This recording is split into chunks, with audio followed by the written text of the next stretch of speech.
Welcome to the Coaching with Mendy podcast. We have today a beautiful guest and a unique title, which is a LMSW, which is a licensed therapist, including as well calling himself as a life coach, which usually we don't hear that going together. And people are always confused. What's the difference and why would he do that?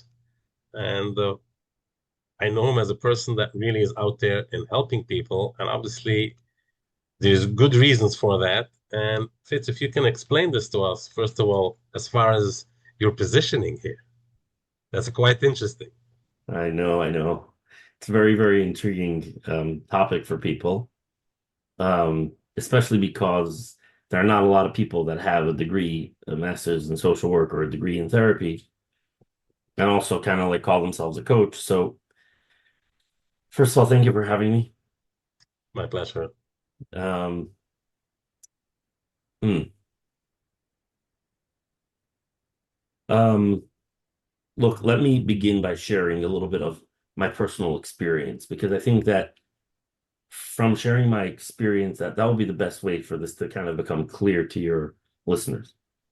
So I myself, when I started my journey, let's just call it, of awakening, of healing, of like, I kind of came to my senses that something was really wrong in the way I was doing life, in the way I was experiencing myself and the world and myself in the world, and I was struggling.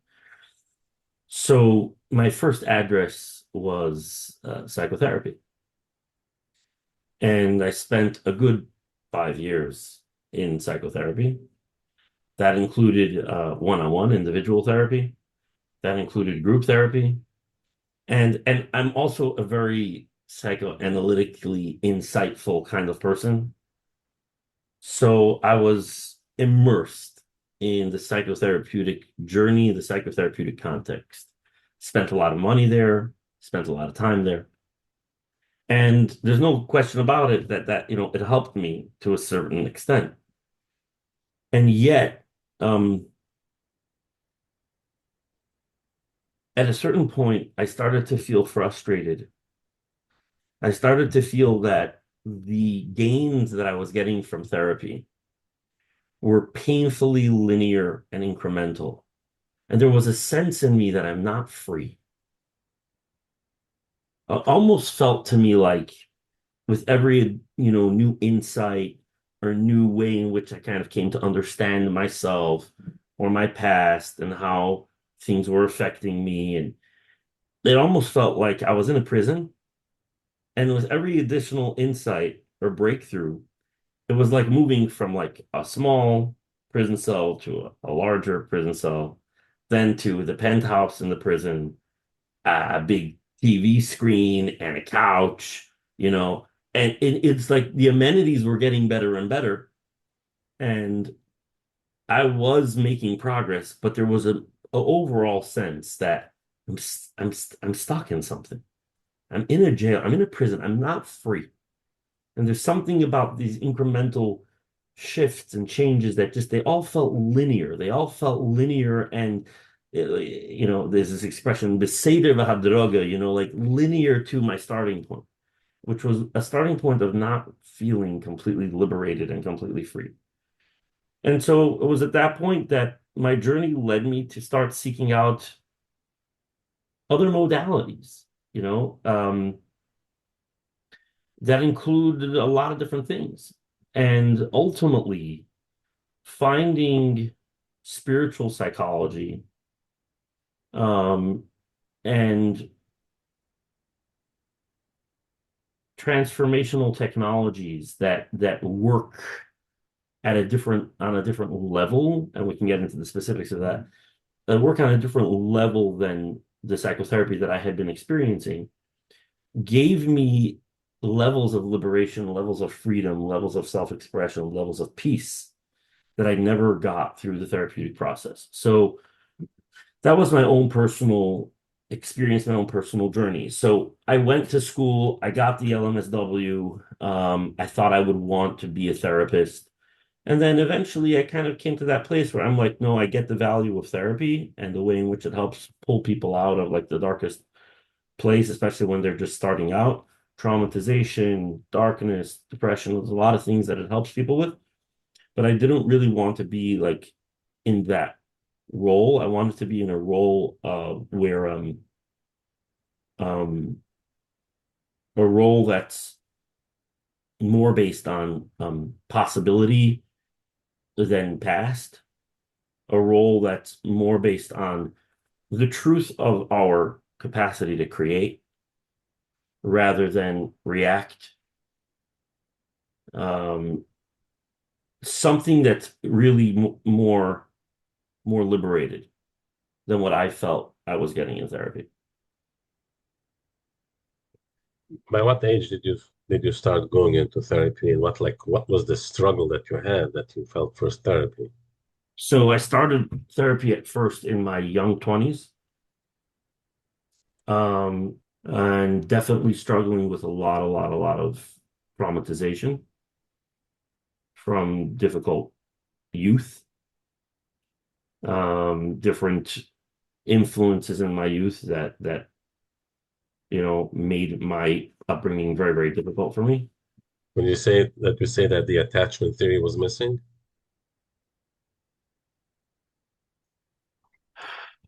that usually That brings to addiction that because we're looking for attachment, for there, connection. yeah, I mean, there's definitely some truth to that there was a breakdown in attachment, but still, I think that personally, my philosophy is that anyone who actually is an addict um, has an underlying desire to reveal godliness and divinity in life and in the world in a more palpable way and in a more direct way and in a more experiential way than other people. The only way to do that is to come into this world and go into some of like the darkest places and kind of like defy norms and the regular structures of the world. And it's only once you defy the world that when you start your healing process, you kind of get to like reconstitute what the world is and isn't and how you inhabit the world, because you've already blown past all the rules. And so now you get to kind of reconstruct what the world represents. And in that process, um, come to live in the world with a deeper level of awareness and connection with God and a different seeing of reality altogether. So again, from the psychoanalytical, psychotherapeutic, scientific, social sciences world, it's like, oh, attachment problems is the source or the root of addiction. From a spiritual perspective, the soul would have chosen the experience of non-attachment to begin with, because through that, the soul is able to reveal its attachment to God and the enoughness of that. Like It's the, also it's also it's also attachment. The connection to God is the correct. attachment as well. So Correct, you but should work when a together. person is so dependent on attachment to human beings, they don't usually end up becoming so attached to God because they don't need to become so attached to God. David Melch says, "Ki avi v'imi azavuni v'Hashem yasfeini." So it's certain souls come into the world and deliberately engineer, being born to parents who won't be able to nurture them, who won't be able to see them, who won't be able to validate them, who won't be able to connect them whatsoever. So that soul now comes into the world totally butt naked, excuse the expression, of any attachment that actually nourishes. And so by force, they have to discover attachment with the ultimate source, right? But that's like a chosen path from a spiritual perspective and a special mission. Would you say, meaning when the soul comes into the physical body, right? So there's two types of attachment as we know it, right? There's the soul attachment, and then there's the physical, which as we call the nafshi sabahamas, which is the soul which is more mundane to this world. So both of them need an attachment. So there is the spiritual soul, and then there is just your physicality that needs the attachment. Okay. Meaning, so to say that the soul comes down only having the godly attachment, there's still two players in the game, like you're saying. There's Oh, what I mean to say is that I mean, there's attachment is a psychological and emotional function. yeah, I'm looking at it also as you know, I'm a somatic practitioner, and I see somatic work just bringing in a person actually brings you into your soul once you're grounded, once you're within yourself, and you're not out there. It's to know the difference, to know what a thought is, to notice that. So there is like a separation. So that's why I feel very strongly. I also feel that it brings me closer to God when I am more in touch with my body. Then I can go up to the higher self, like we say. Then I go up to higher. Then I can leave that here and I can come back in. But I can, yeah, you get it. That's why I'm feeling that. I think attachment and connection. It's not only, I would say, a psychological thing. I see it as a somatic thing, and it's something that God put into debris into the universe, that it's here, it's needed. Yeah, I mean, Connection. Yeah, yeah. for sure, for sure. But in general, attachment theory, right?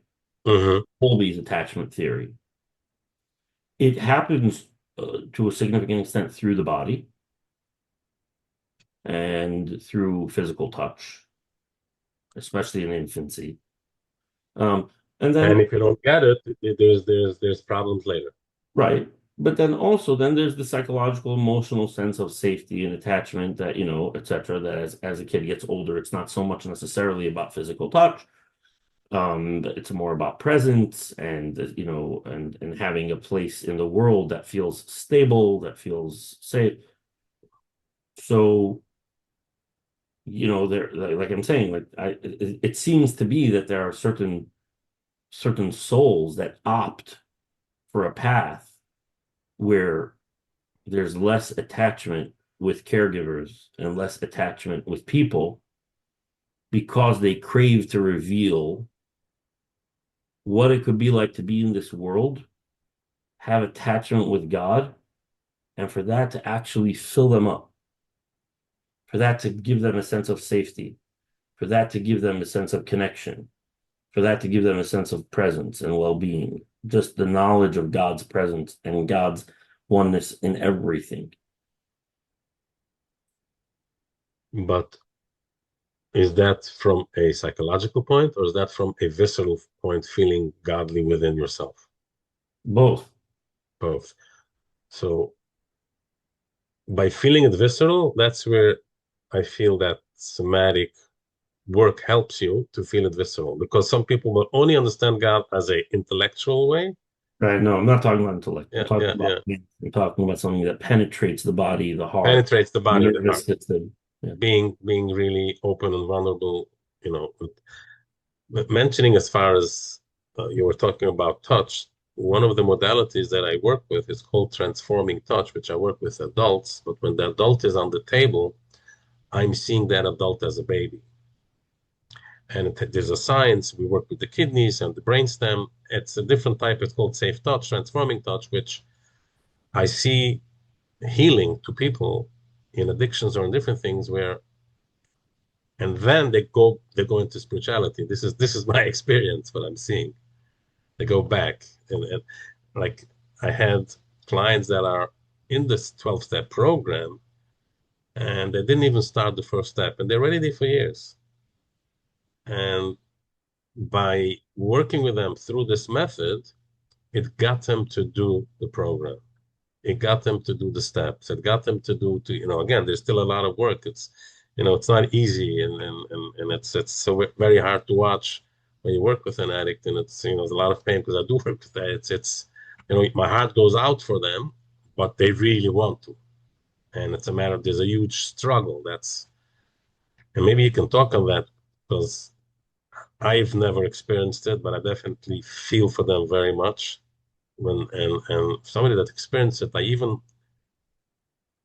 my question is there choice? Do they have bechira?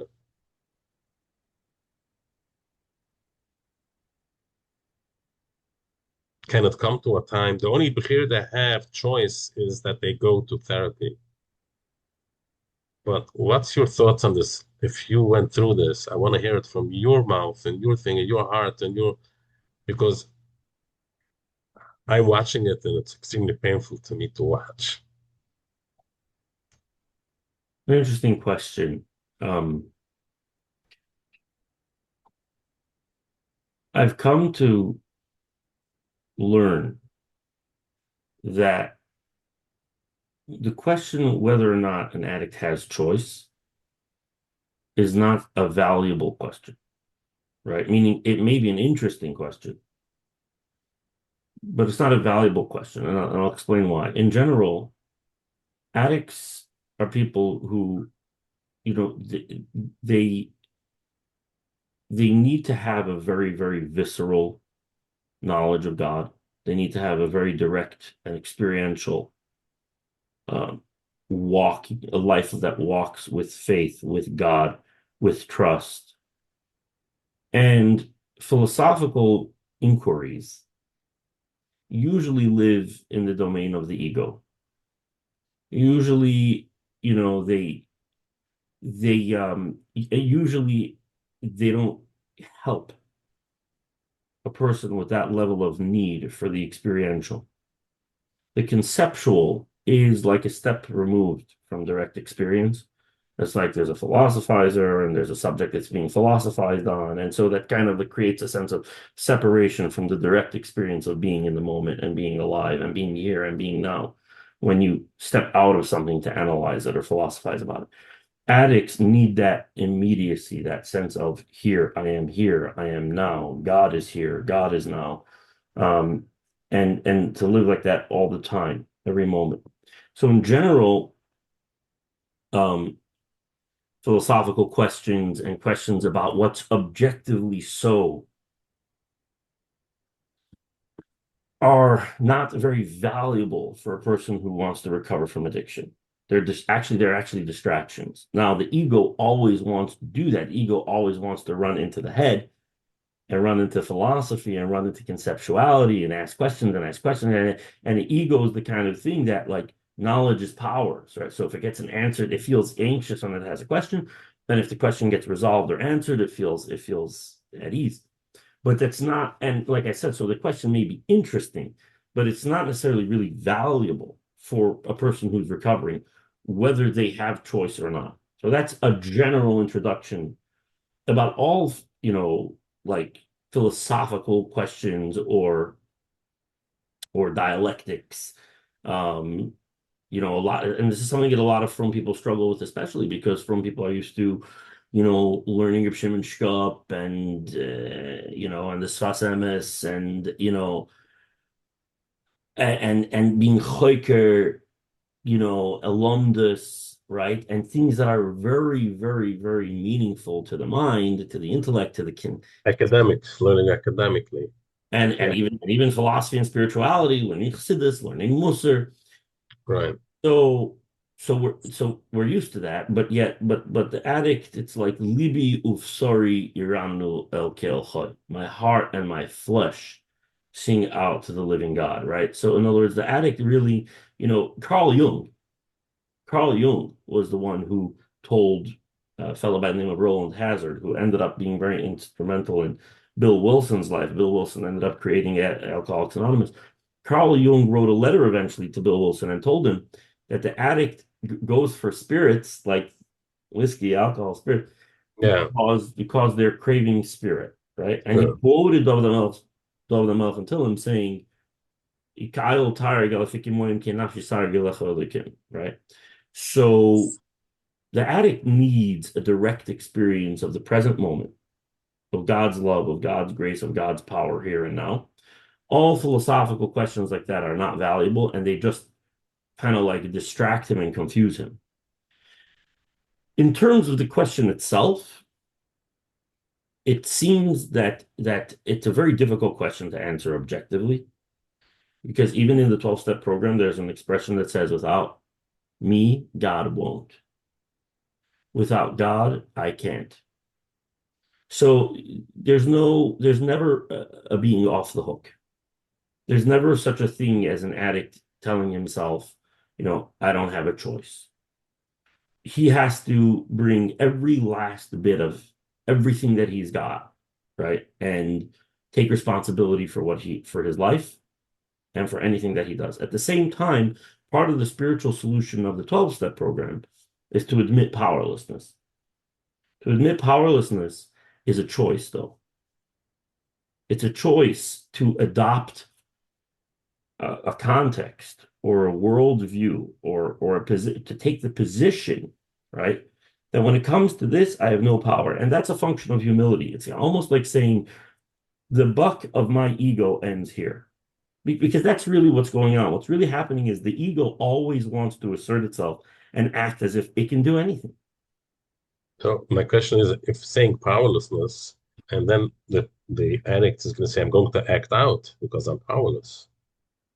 That's exactly why I'm saying when the program offers this distinction called powerless, it is not necessarily an objective fact that it's proposing, but it's instead suggesting a position to take. And you take that position by choice, and you take the position consciously, and it's a position of humility. It's a position of me, myself, and I needs help from something bigger than me.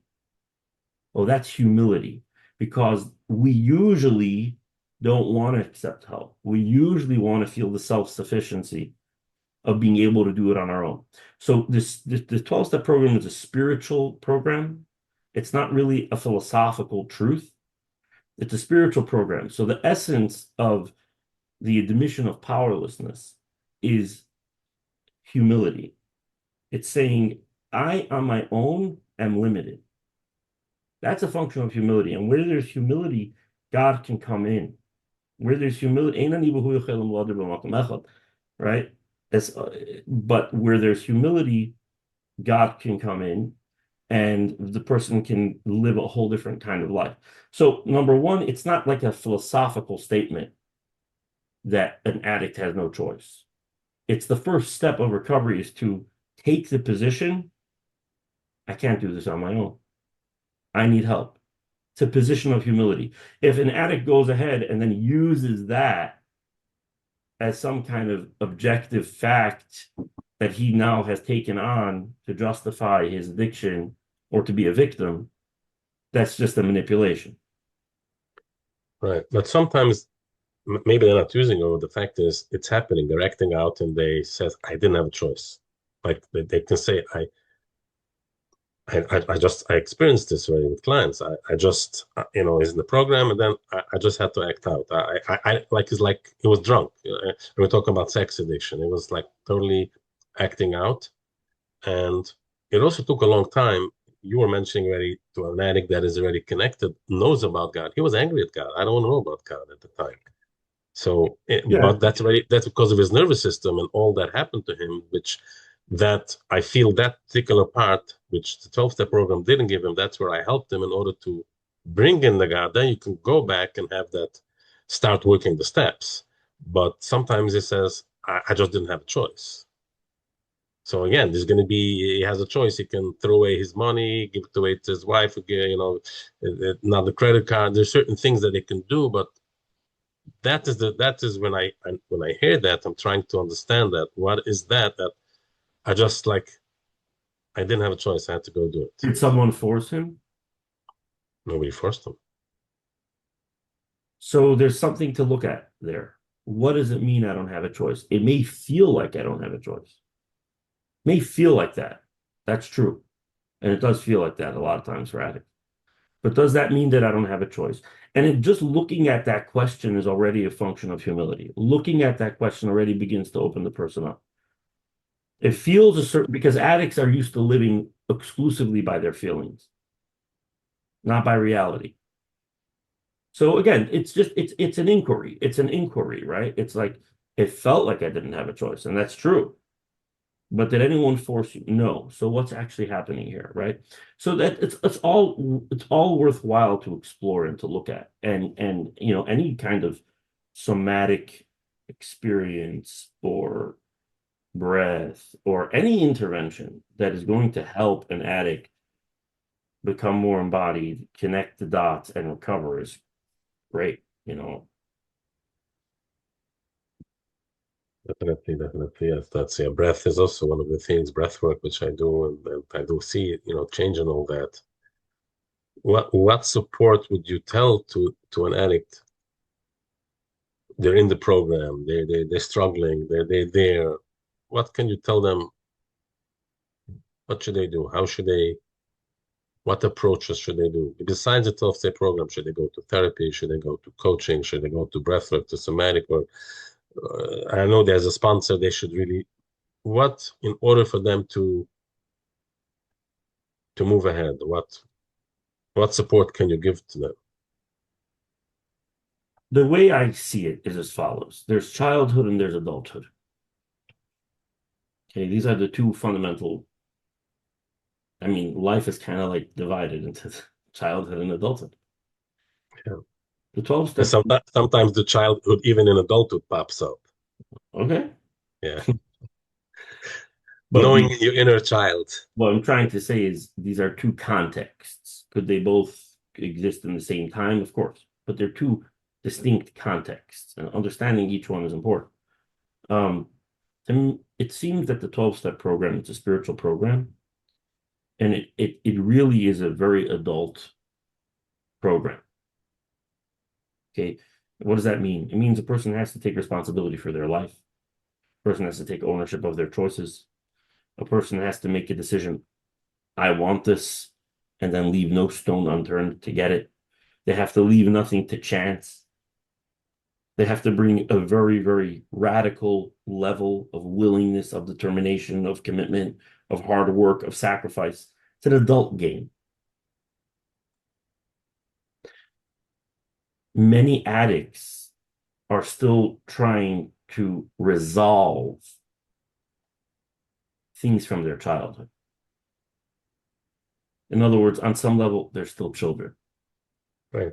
Or they want to resolve it, or they don't know what's blocking them, and they not aware that it's childhood needs to be resolved. Both can be true. Yeah, yeah, whatever it is. I'm just Yeah. making the observation that for many of them, their childhood is not resolved, and they're needing processes that essentially belong to the process of childhood. The process in childhood, there is no take responsibility for your life. No, your parents are responsible for you, for your life, to change your diaper, to give you your bottle, to feed you, to dress you, to put you into school, to cross the street with you, etc., etc., etc., etc. Childhood is characterized in a certain generalized way. Childhood is characterized by no responsibility.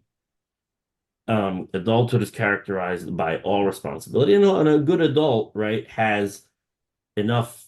If there was a good childhood, he comes into his adulthood with the knowledge that there are people there for him when he needs, and he can receive, not only be given. He can be vulnerable. So he brings in the best of the childhood experience and has that as assets, right, available to him in the adult experience of being a giver, of taking responsibility for his life, of being a leader, of being cause in the matter. So fundamentally, you got to grow. Spirituality, the 12-step program asks you to give away your ego, to give away your control, to give away your agenda, and open yourself up to spirit, and open yourself up to faith, and open yourself up to your purpose. Okay? Giving your ego away, right? You gotta first. It's like mashkin. It's like farmers. Farmers, they like to fatten up the animals before they slaughter them. It's the same thing. A person has to fatten up their ego and make sure it's like good and healthy before they. You can't bring a mum as a korban. You know what I mean? A korban has a mum. You cannot sacrifice it on the mizbeach. So very often people have to complete their childhood and deal and engage in processes that help them build up their ego so that they could give up their ego. And that's really how I understand. So whatever a person needs to do, maybe that's psychotherapy for some people. Maybe that's breathwork. Maybe that's somatic. Maybe that's psychedelic. Maybe that's coaching. Maybe it could be, I don't know what. It could be anything, right? Doesn't matter. But that's generally how I see it. And you got to grow up to give up the ego. And you got to heal it so that it could actually then be sacrificed. So the objective of it is to be able to give it up to God, to be able to switch out your personal agenda for your divinely given purpose, to be able to live with personal responsibility and choice and grace. In order to do that, very often certain things from childhood have to be kind of filled out, or else it just won't happen. Right. Now, I'm going to go back to before we mentioned that we were talking about therapist versus coach, and you felt that you weren't present as a therapist, and you added coaching. So, as far as being a coach now, what do you feel it adds to the added to you, and what do you add to your clients as far as the difference between being an LMSW to versus being a life coach? What do you feel that you can add more to help people? I find that most of psychotherapy is happening within the ego. Um, and spirituality helps people transcend the ego. There's much more freedom there. I find that psychotherapy deals a lot with the past in the present. And once a person transcends the ego, they become free to live from the present and forward and create. So, personally, for me, I don't look at people as broken. I don't look at people as needing fixing. I don't pay attention to people's, if they have a diagnosis and a strong identification with their diagnosis, it's not so significant to me. I see their soul, I see their wholeness, and I see that they've forgotten their own magnificence and their own beauty and their own divinity. And so my job is just to love them, to remember. And And just by that, and that brings them healing. and a That by lot. itself, Go ahead. What? say that by itself, that show them love and that they're valuable and they're magnificent. That by itself brings them in healing. Very much so. And I find that a lot of the conversations that people have in psychotherapy, it's like, every sentence starts with I. I have a low self-esteem. I was abused. I had a bad childhood. Most people's self-descriptive narrations start with the word I. And most of psychotherapy, most of the conversation in psychotherapy will take place in the domain of everything that comes after the word I. The guy comes in, I was abused. Abuse. Tell me about that. Right. I got a really low self-esteem. Well, what does that feel like for you? What does that sound like? Which usually what comes after the word I, the rest of the sentence that becomes the topic of conversation in psychotherapy. But something that I've noticed is that there's this interesting word I at the beginning of a sentence. And if you would take that word I out of the sentence would make no sense. But yet, if you ask a person, what is this I? You just said I. What is that? Who is that? Where is that? Most people don't know. They have no idea. Yes. What do you mean? What do you mean? I, me. Me is another way of saying I. What is that? Where is that? Is that your body? Is that your words? They, Where? reminding me a story. I think it was about the Oranaim of the Rabbi of Chernobyl that in the morning he said Moida Ani, and then he got stuck by the Ani and started thinking, who's the Ani? Who's the Ani? Hmm. Who's who's he? It took him a long time to figure out who's the Ani, who's the I. The first prayer in the So, morning. so it's a peculiar situation because your whole sentence only makes sense if you stick in the word I at the beginning. But yet, if I ask you, what is that? It's the one word in the sentence that you know the least about. Psychotherapy for me always kind of was a conversation going on in whatever came after the word I in the sentence. When I sit with people as a coach, when I sit with people, I don't know if it's called coaching or mentorship or spiritual teaching or transformational, I don't know, whatever. I don't know. The name is irrelevant. I just call it a coach because I don't have any other name for it. People begin to get aware and connected with what is this thing I? And it's so magnificent. It's so infinite. It's so powerful. It's so divine. And as they start just to get present to that and experience that, so much of what comes the rest of the sentence just falls away. But when you don't know what I is and you just use it as a word, right? And you just use it as a word to set up, all the rest of your story about yourself and all the rest, whatever you have to say.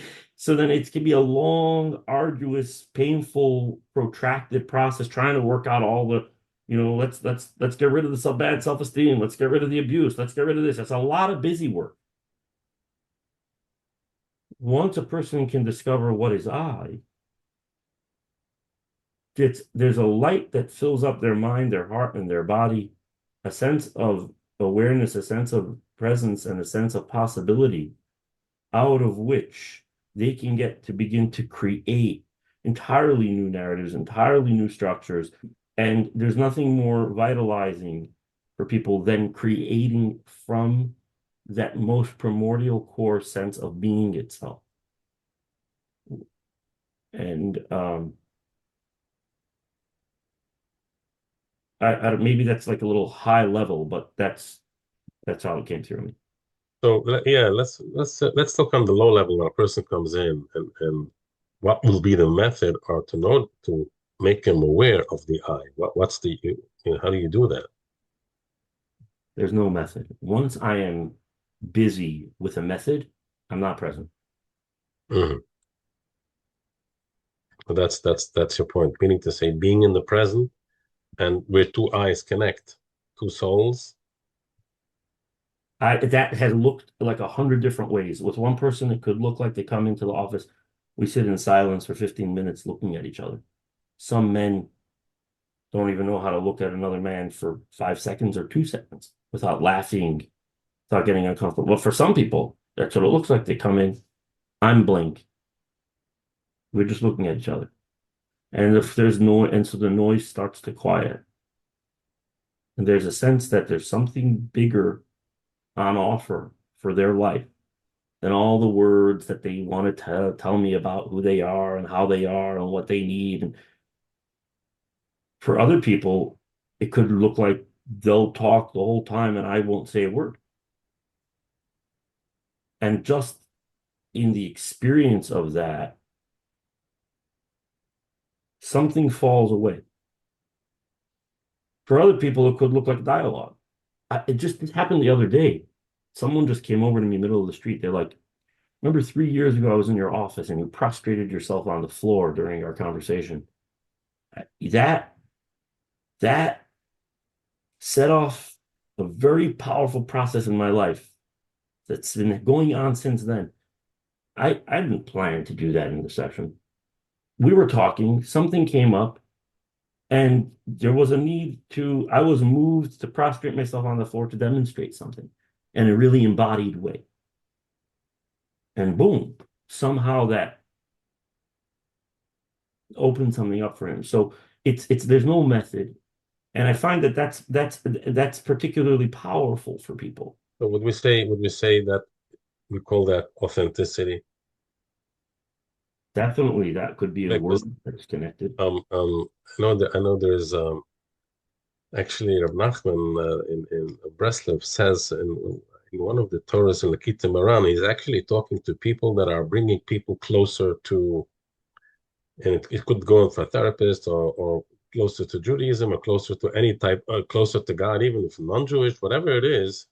He says there's a danger, and because there's, say, he talks about the Sitra Achra, which is the evil inclination does not want you to work on someone's heart and to get them closer.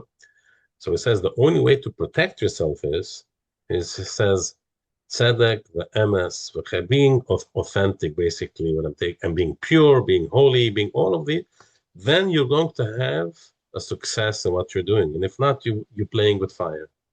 It's a very powerful. I learned this years ago, and I like every day I think about this before I go into session. This is, it says tzedek, ve'emes, v'chesed, tahara, kedusha, the whole 9 yards. Basically, got to be authentic. So I always say that doing the work that we're doing it's a job 24/7. It's not only when you're in the room. It's something that you need to live it and be with it. And yeah, wow. Also, the I has nothing to do anymore. Before we were talking about addicts and addiction. This is a lot of people are struggling, and this is like such a this is like has nothing to do with addicts. Everybody's a potential addict, and everybody's an addict in a different way, and sometimes can be an addict just to victimhood and to be a victim mindset. And yeah, that's why is that happening? What is that?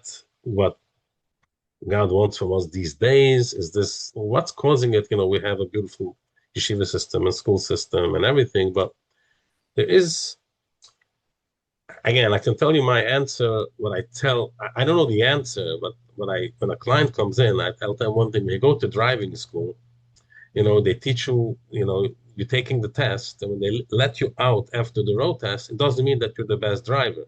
You're still not comfortable to drive on the highway. You're still not comfortable to do certain things, but they trust in you that you're going to build yourself from there, because at least you're not going the wrong ways, and you're using all the signals that is necessary. So you're not a dangerous person. You're responsible. I think the yeshiva system is the same thing. They're giving you the guidelines, and from when we come out from there, the real work starts. And I don't think people are aware of that.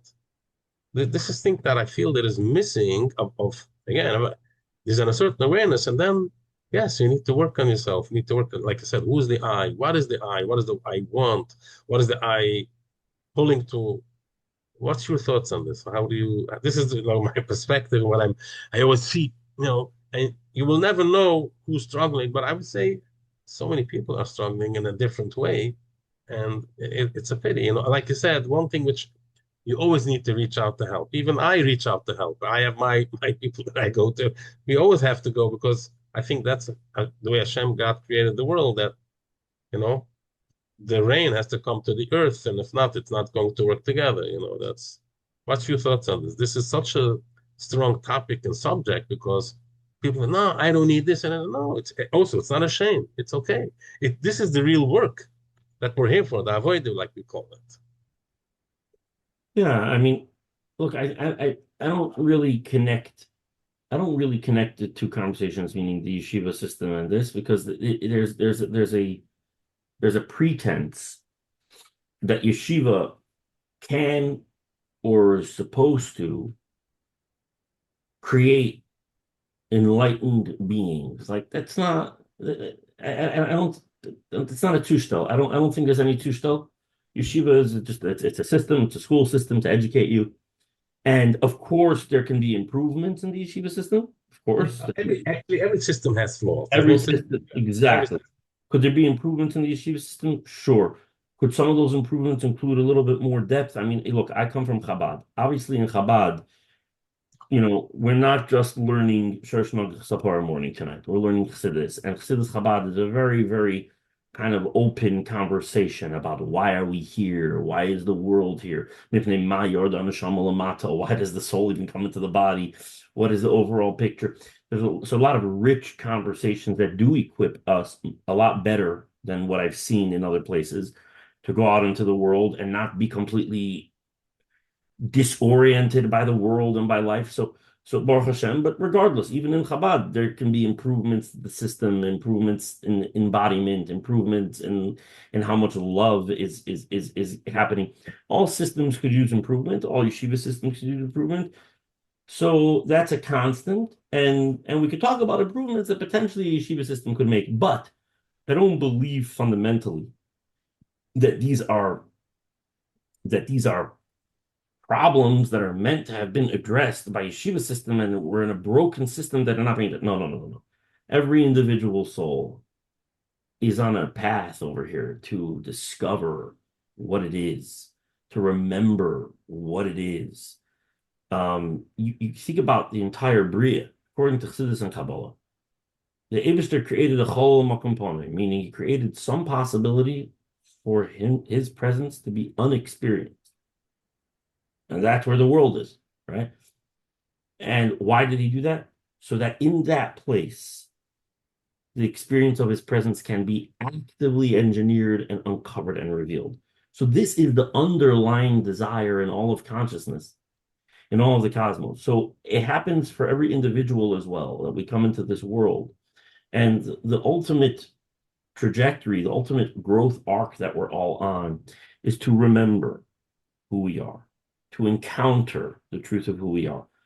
Past all the, I need to pay the bills and survive and look good and make money and have three cars and have the rich people rubbing shoulders with and all, past all of it, right? This is the agenda, and every soul has its unique pathway to arrive there. And I don't think that there anything a problem about it. I think this is exactly the exercise. I think this is exactly the divine agenda and the divine plan. And that's why I think I fully agree with you. Mentorship, healing, learning, growth.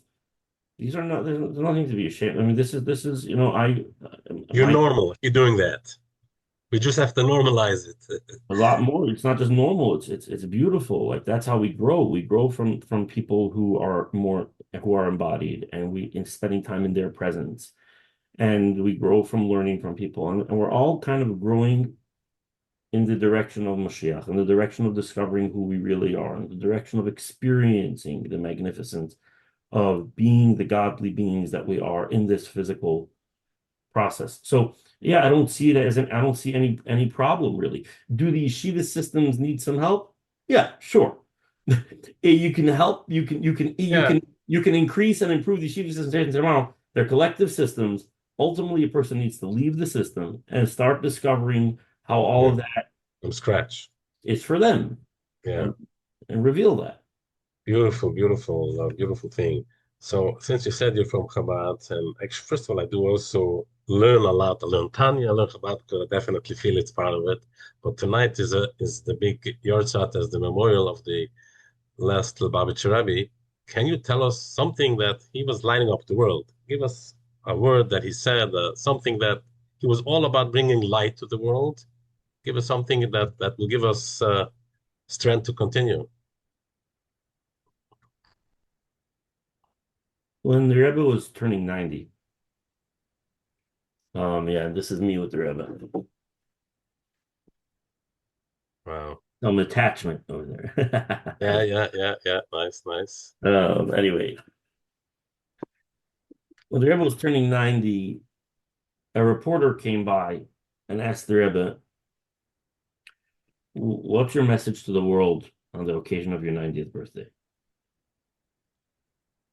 The Rebbe said, 90 in Hebrew is tzaddik. My message to the world is everyone to be a tzaddik. Now, for a long time, that totally perplexed me. Like, what are you saying? Like, everyone be a tzaddik. Like, how is that even possible? What are you talking about, right? But it turns out that the Rebbe really, really understood the power of identification. In other words, we all use language. We use language in our thinking. We think in language. We use language in our speaking. We even use language in our experiencing. Just the words may be a little more latent until we start processing it cerebrally or conceptually. The words might not be so loud, but there's language hidden in there. Language is like the music notes of experience. So we have language, and we throughout our life we end up identifying and becoming very attached with particular labels or diagnoses or ideas about ourselves, right? And so we say, no, I'm this, I'm not good enough. I'm not worthy. I'm not a tzaddik.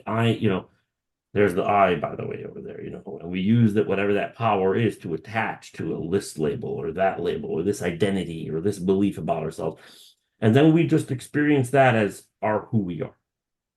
And the Rebbe was a radical champion for the power of choosing your identity, and that you don't actually have to stay stuck with some identity that you happen to have chosen at some point in your life for whatever reason. That's not maximally empowering and maximally infinite. So the Rebbe is telling this guy, every yid to be a tzaddik, like you have a power to Tzaddik choose. means righteous. I just want to make people don't Yeah. understand what tzaddik is. Yes, Yeah, tzaddik, righteousness, well, wholesome, wholesome, present. present. So the Rebbe is saying, just because you think you're not that doesn't mean you have to stay not that. You could actually loosen your hold on what you've told yourself you are, pick a new identity, and then live that out as a choice, as a free choice in this moment.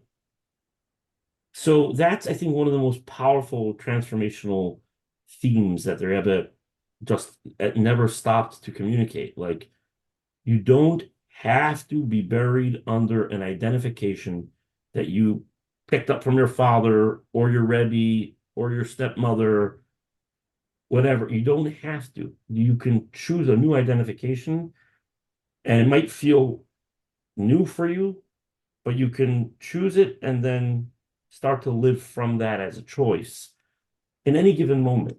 And that's a radical freedom. Wow, that's powerful, very powerful, very powerful. I'm not sure we all merit to get to this place and find the right identification for everybody for their own. And yeah, to be righteous. I really thank you for this. This is wow, beautiful, beautiful.